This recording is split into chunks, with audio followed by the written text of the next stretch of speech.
Good morning, and thank you for joining me, Derek Geddes. How are you this morning in Thunder Bay, Ontario? Are you in Thunder Bay right now? Yeah, it's cold here today, Theo. I'm not going to lie to you. We got minus 25 on the thermometer this morning. A little cool. That just makes the ice that crisp. It makes it harder ice, right? That's just what we That's want. right. Faster ice. Faster And ice. especially when it comes to fishing season out in Thunder Bay, helps the ice chill and get harder a lot faster. That's right. Okay, so we'll get to the fighting walleye in a second, but Derek, tell me about the beginnings of this year's 2020 Keystone Cup that's going down this April. Well, I'll tell you, it's been a 3-4 month process already. Getting things rolling. Once we were awarded the championship back in August, we've been working very hard with the other leagues to make sure they have a firm commitment on coming here. And now that we do, we've launched ticket sales. We've got things really rolling. Got a good sense of community behind us. So we got the sleeves rolled up, and we're working hard to make this one of the best events Thunder Bay has seen. So back in August, how was that selection done so that you were awarded the tournament this upcoming year? So basically, our league was the Lakehead Junior Hockey League was awarded the championship this year. So all the teams in the league were allowed to put in a tender to host this. So I think 2 or 3 of the teams did put in, and the league voted and awarded us the championship. So how many teams are in the Lakehead Junior Hockey League? You guys, the Fighting Walleye, currently in first place with a almost perfect record, correct? Yeah, we're sitting at 9-3-1 right now. We had a couple setbacks in the last couple of weeks, but we're ready to right the waters again this weekend and get back in it. But we have in our league, we've got 4 teams. We've got the Northern Hawks, which is another team based in Thunder Bay. We have the Nipigon Elks, which is a small community about an hour east of Thunder Bay, and then the Filanes Falcons, which are based out of Scriber, Ontario, which is about 2.5 hours east of Thunder Bay. Junior B hockey in Thunder Bay, very competitive, very intense from some of the videos I've seen over the last 3 or 4 months. How do you explain this tournament and the competitive edge that each team is going to be bringing, the 4 teams in April? Well, I think, again, you've got a lot of players that have played up probably at a higher level, whether it be, junior A.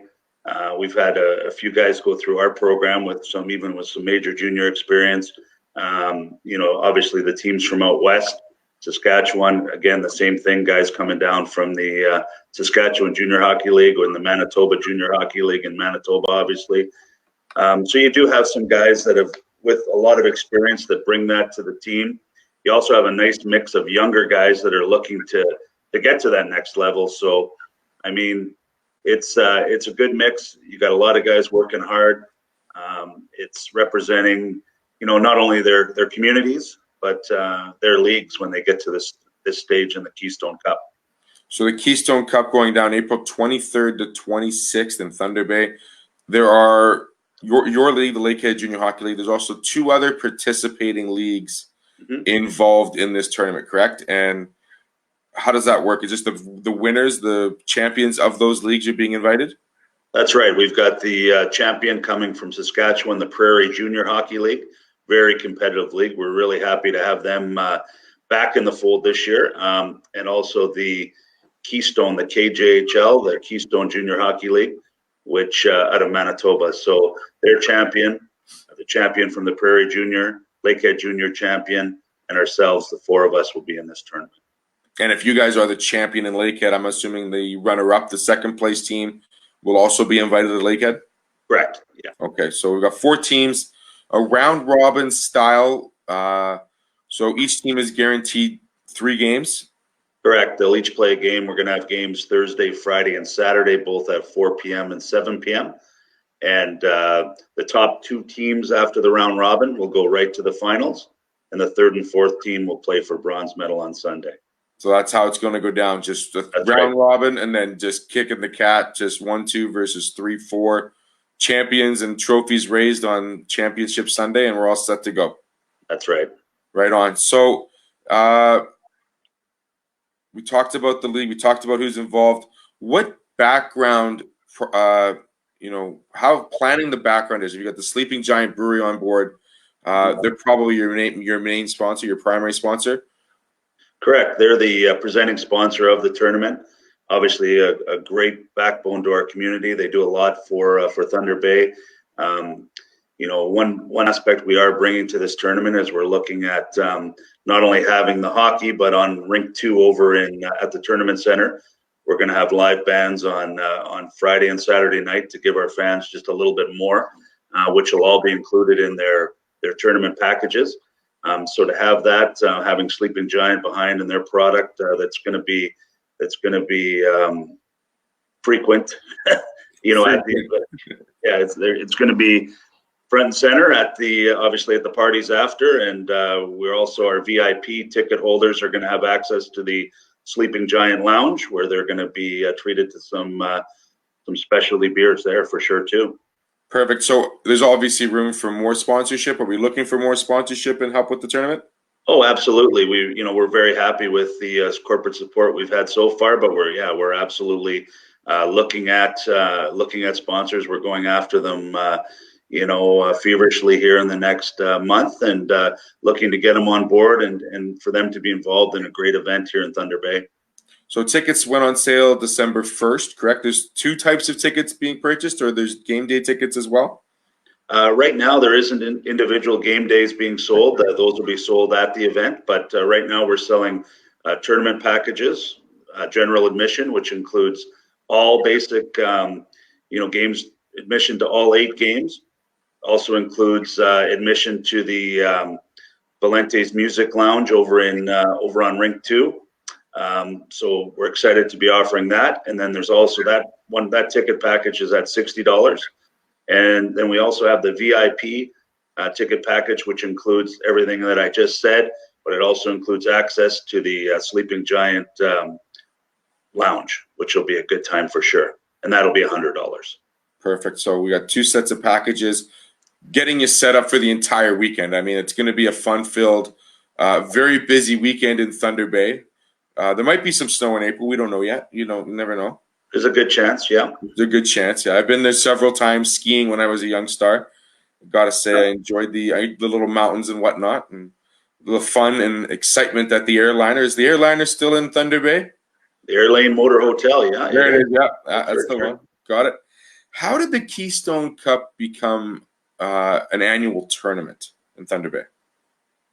Well, basically, it moves around, right? So the Keystone Cup was originally a Western Canadian Championship, which included British Columbia, Alberta, Saskatchewan, Manitoba, and Northwestern Ontario, the Lakehead Junior. So now basically what happened for the last 2 years, it was a border battle between the Lakehead Junior Hockey League and the Manitoba, the 2 teams in Manitoba. So now what we've been able to do is get Saskatchewan back in the fold, the Prairie Junior Hockey League, and we're hoping that they will host the event next year out in Saskatchewan to continue this thing and make it bigger and better every year. So it's got it, like, that's what we want to do, is we want to promote it and progress it so it involves more teams, more provinces as well. Like you mentioned, it was a Western tournament originally, and it's been taken over by, Northern Ontario, Manitoba, and Saskatchewan. So to get it bigger would be awesome. And Derek, I totally agree, because there is some great hockey and some hockey players that are not having that opportunity to go one step further after the championship, right? That's right. And I mean, that's what it is to give our guys something more to play for during the year, not just the league championship, which obviously it's a very prestigious thing to win your league, but it's nice to have something to go on and just to represent your league in something bigger. And I know that was important to Saskatchewan and why they wanted to get back involved. And hopefully we can have a really, really competitive tournament and show maybe the Albertas and the BCs that, we're all leagues to be reckoned with, and hopefully we can get them back involved. Absolutely. What does this do for the progression of minor hockey in smaller areas like, Nipigon, Thunder Bay? And what does it show like young hockey players to have this opportunity to play in tournaments like this? Does it give them the extra role model ability for these players when they get to that age? I think so. The smaller communities, obviously, we see a lot of those kids out at our games when we're away, but also here in Thunder Bay. I mean, we've kind of been blessed. I mean, we had the Telus Cup here last year, Right. which was a big promotion for midget hockey. But we're the Fighting Walleye are huge on minor hockey. We do not charge any minor hockey league players to come to our games, and we're going to continue that trend in the Keystone Cup. So they'll all be admitted free. We want to promote it. We want those players to know that junior B hockey is an option for them when they're done their midget hockey, and maybe they don't make junior A, the SIJHL, or obviously any other league down in Ontario out west. So we want them to know it's a viable option. It's an option where they can continue to play, continue to have fun, and still be challenged and still have something to play for at the end of the day. That's a fantastic answer, Derek. That's what I look forward to, seeing, these young men being opportunities to be role models to younger kids, but also that opportunity for those kids to come and enjoy great hockey. It's always great to go to a local barn and see the emotion and the action from some of the guys that are local and have grown up in those areas as well, correct? Oh, for sure. They're playing for their towns. I mean, you go into Nipigon or Scriber, and you see that kids that have played there all the way up, and now they're representing their town, and you see the passion that they have. It's great to see. So does a Fighting Walleye have more bite than a Fighting Northern Pike? Or does Fighting Northern Pike just not fit on the jersey? Well, and you know what? Let's face it. Nobody likes pike, and they're an ugly fish. They're an ugly fish. Yep. Walleye is a very pristine fish, especially in our area. Very sought after, Yep. and we're hoping that ours definitely have some fight come April. I've definitely had my share of walleye in my day. One of my favorite fish, including those little cheeks that they have. No one knows about the cheeks. Yeah. Good fishermen know about the cheeks, right? The cheeks and the wings at the back. Yeah, I mean The they're whole thing, eh? yeah, the whole thing. Don't cut yourself on that top fin. That's a little bit of a danger.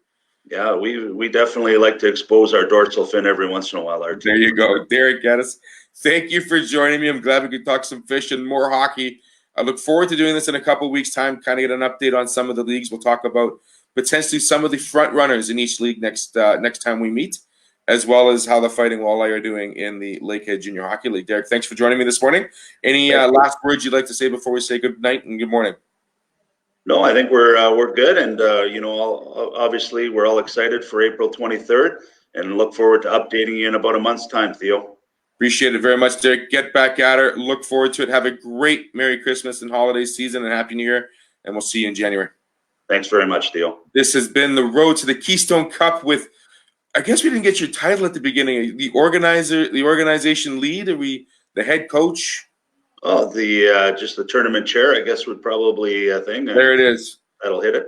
The tournament chair. Do you get to wear a funny hat throughout the weekend? Yeah, definitely a funny hat. Probably backwards as well. Excellent, Derek. Thanks for joining me this morning. Have a great day. You too, Theo.